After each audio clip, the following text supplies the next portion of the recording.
Dijanjikan di awal pagi tadi bahwa hari ini kita bakalan ngobrol-ngobrol sama Mas Ryan Filbert ya. Beliau ini adalah praktisi inspirator investasi Indonesia, juga penulis puluhan buku bestseller nasional.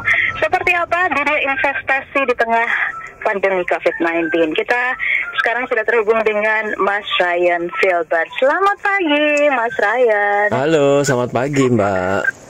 Apa kabarnya hari ini, Mas Ryan Filbert? Baik sekali, luar biasa. Wah, sudah lama nih saya nggak ngobrol-ngobrol nih. Kita mau ngobrol lama apa? banget ya. Aduh, ini memang pandeminya bahkan udah gelombang kedua nih, Mas Oke, Ryan. siap. Iya, tetap harus semangat, harus eksis. Terutama yang namanya investasi itu tetap must go on ya. Yes, betul. Nggak bisa terhalang dengan adanya pandemi ini sekalipun. Nah, gimana nih Mas Ryan? Waduh, pastinya nih berbagai bidang, berbagai sektor perekonomian terpuruk begitu ya dengan adanya pandemi ini. Gimana Mas Ryan? Baik, jadi ada beberapa yang menarik ya. Pertama, kita mendapatkan informasi yang terkini adalah kita secara pertumbuhan ekonomi mengalami negatif ya secara PDB di kuartal kedua ini sampai dengan 5%, di mana Ibu Sri Mulyaninya bilang 4%, sebelumnya analis-analis mengatakan 3%, dan semuanya meleset nggak tahu lebih gede gitu ya. Ini ada pesan yang menarik bahwa siapapun yang memprediksi, siapapun yang memperkirakan, tapi hasil akhir bisa jadi berbeda. Ini penting nih, penting untuk kita bisa ketahui bahwa yang namanya perkiraan itu adalah semua adalah sebagian dari perkiraan, tapi realisasi itu bisa jadi berbeda dari suatu perkiraan dan perencanaan. Betul dong? Yes. Nah, jadi ada beberapa yang menarik kalau kita memperhatikan dari hasil report tersebut dari Biro Pusat Statistik, bahwa ternyata agri atau yang berhubungan dengan tanaman gitu ya, ataupun pertanian, perkebunan itu itu mengalami kenaikan. Yang lain minus, dia naik sendiri. Artinya adalah memang dalam kondisi seperti ini ya tetap orang akan tetap membutuhkan ya bahan pangan, mau tidak mau tetap membeli. Betul ya? Nah, yang kedua, betul, karena itu kebutuhan primer. Nah, yang kedua adalah ternyata dari seluruh sektor, di mana sektor itu kan ada sektor telekomunikasi, ada sektor industri gitu ya. Ada sektor yang berbasis konsumsi, itu ternyata justru mengalami pertumbuhan, walaupun kecil. Jadi sebenarnya sebelum kita jauh-jauh bicara investasi, kita juga berbicara mengenai bisnis itu pasti nggak jauh-jauh dari investasi. Bila bisnisnya lesu, maka investasinya kalau jalannya kencang mungkin agak aneh. Mungkin jadi bilang gini, kok lucu ya, semuanya lagi lesu, kok investasinya malah berkembang. Itu berarti ada unsur spekulasi, biasa begitu. Something wrong ya. Karena ini berdua biasa berjalan harusnya beriringan. Nah, jadi kalau misalnya hari ini ada yang, aduh saya ini mau bisnis apa ya, kok saya pendapatan dipotong karena adanya pandemi ini, lalu saya juga mungkin di PHK, maka mungkin ini adalah suatu clue bahwa bisnis yang nggak bisa mati itu memang terbukti dalam kondisi minus 5% ini pun, itu ya tetap berhubungan dengan pangan, berhubungan dengan konsumsi kita sehari-hari. Jadi ini adalah salah satu refleksi kita kalau mau melihat yang namanya pergerakan dari keuangan dan bisnis seperti itu. Nah, yang kedua saya ingin ceritakan, ada orang yang bilang, Pak, ini sekarang sudah second wave. Oke, second wave. Kadang-kadang orang justru mulai melonggarkan. Kalau saya salah saya mohon dikoreksi gitu ya, karena ini sudah PSBB dilonggarkan gitu ya. Itu mulai banyak yang tidak pakai masker, mulai mungkin dia tidak menjaga kesehatan dia, mulai kembali nongkrong-nongkrong. Ya. Buat Mas Ryan ketahui aja, di Balikpapan ini juga justru peningkatan belakangan ini, Mas Ryan. Nah, kenapa? Karena coba kita logika, apa yang berbeda dari bulan Maret dan bulan April dengan hari ini terkait dengan virusnya? Nggak ada. Sama-sama belum ada penangkalnya. Tapi kok waktu itu parno banget sampai yang namanya virus sama untuk masker sama yang namanya APD sama vitamin itu bablas, tidak ada di pasar, sehingga harga naik, sehingga kasihan orang-orang yang pada menjadi dokter itu kan semua tim medis kesulitan. Lah kok hari ini sekarang sudah berlimpah ruah, tapi kok malah melonggarkan? Malah jadi akhirnya peningkatan betul, di Balikpapan. Betul, jadi alertnya adalah ketika berbicara jangan ngomong dulu mengenai investasi uang. Kalau kita tidak bisa menjaga investasi kesehatan kita, lah uangnya habis juga kok. Yes, benar banget. Iya dong, kesehatan itu mahal tuh. Betul. Bener tuh, ya. Kita pergi aja sekarang tiba-tiba kena COVID lah, amit-amit yang nggak mau. Tiba-tiba masuk rumah sakit, emang nggak pakai duit. Ya berarti uang investasimu bisa bablas kalau sudah nggak punya duit, nggak punya asuransi pula, tambah bablas gitu kan. Lewat. Nah oke. Nah jadi sebelum kita berbicara investasi keuangan, biasa saya bicara mengenai investasi kesehatan terlebih dahulu di kala pandemi. Nah, yang kedua yang saya pengen ceritain adalah investasi itu pada hari ini yang namanya investasi pengetahuan. Kenapa? Karena kalau kita tidak memiliki pengetahuan yang lebih, contoh kayak tadi, ada data minus 5%. Ternyata tidak semuanya minus loh. Kok bisa tidak minus? Yang mana? Nah, ini kan adalah pengetahuan. Yeah. Saya pun sampai hari ini terus belajar. Jadi pada saat hari ini yang mungkin Anda masih ada di rumah, saya kembali ingatkan bahwa mungkin punya banyak waktu ataupun tambah stres karena ngajarin anak di rumah. Karena banyak loh yang di rumah karena tidak bisa menjadi seorang guru dan dia tidak catch up dengan pelajaran, apalagi anaknya mungkin perlu bantuan bimbingan.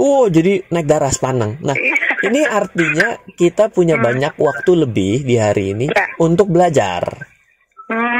Nah, jadi di rumah aja, stay at home gitu. Stay at home, tapi jangan lo artinya jangan diem aja ini mau ngapain. Artinya itu mungkin misahin beras gitu kan jadi lucu itu. Tindakannya kurang berfaedah. Ya, jadi harus lakukan dengan yang produktif, misalnya apa belajar. Lalu mungkin apa?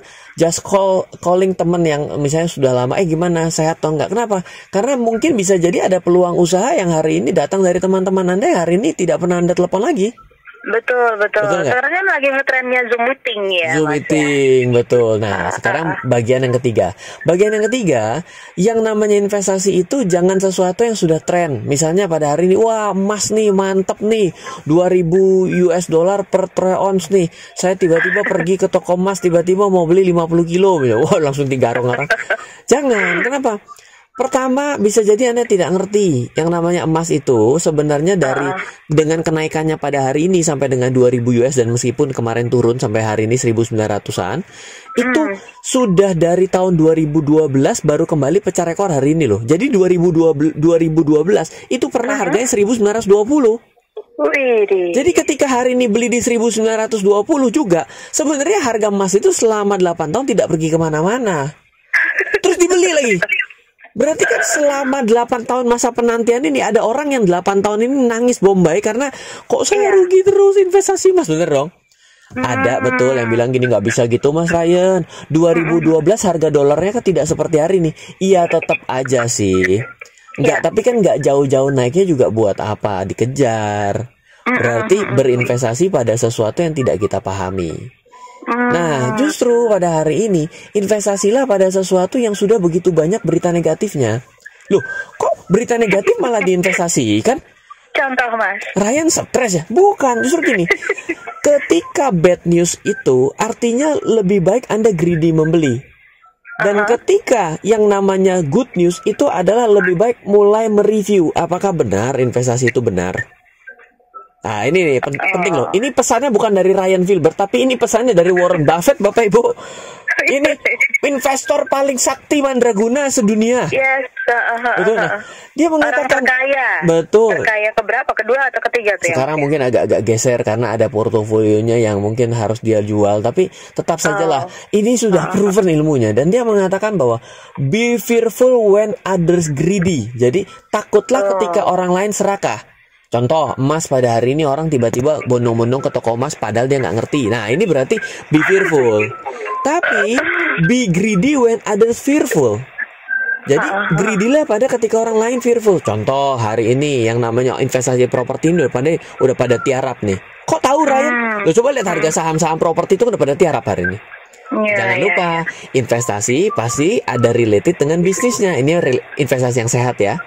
Kalau bisnis properti tiarap, maka harga sahamnya juga tiarap. Berarti Anda juga boleh lihat nih yang namanya properti pada saat ini. Kenapa? Suku bunga juga sudah rendah. Iya. Saham-saham sudah pada tiarap dari 2018.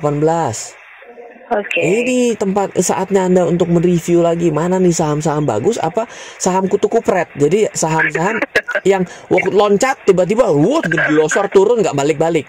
Saham gorengan namanya, kalau masyarakat tuh lebih kenal nama saham goreng, meskipun saya sendiri tidak mengenal saham gorengan tuh mana yang saham gorengan. Tidak, itu adalah justifikasi yang subjektif.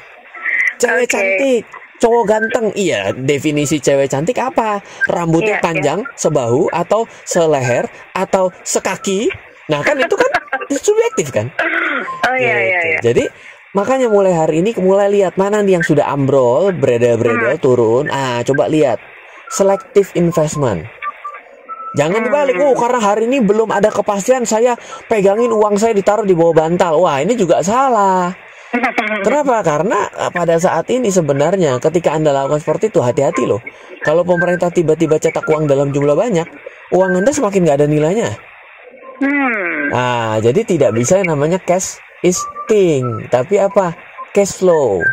Buatlah cash flow is king. Jadi lakukan dengan baik dalam keadaan selektif mengeluarkan uang Anda. Kenapa? Yang namanya negara, yang namanya perusahaan, yang namanya pribadi, itu sebenarnya prinsipnya sama. Yaitu tetap berpendapatan, tetap berpengeluaran. Kalau tetap berpengeluaran tidak punya pendapatan, meninggal dunia dengan tenang. Iya dong. Kita nggak punya duit tapi kita selalu harus bayar, ya kan, bayar listrik, bayar air, bayar kebutuhan makanan. Berarti berpengeluaran tapi tidak tetap berpendapatan, dalam bahaya. Tetap berpendapatan, jangan pernah berpengeluaran. Apakah ada orang yang kayak gini? Nggak ada juga.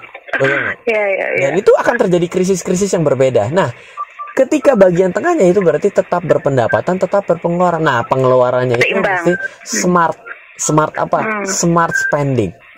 Gitu ceritanya untuk pagi hari ini. Luar biasa. Jadi tetap harus seimbang ya. Betul. Baik itu pendapatan atau juga pengeluarannya. Iya. Mas Ryan, thank you banget pencerahan tentang investasi hari ini, luar biasa, keren banget. Minggu depan kita ketemu lagi dengan topik yang lebih menarik ya. Thank you Mas Ryan, sukses selalu. Sama-sama. Yes, itulah tadi pendengar KP, kebersamaan kita bersama Mas Ryan Filbert, praktisi, inspirator investasi Indonesia, juga penulis puluhan buku bestseller nasional.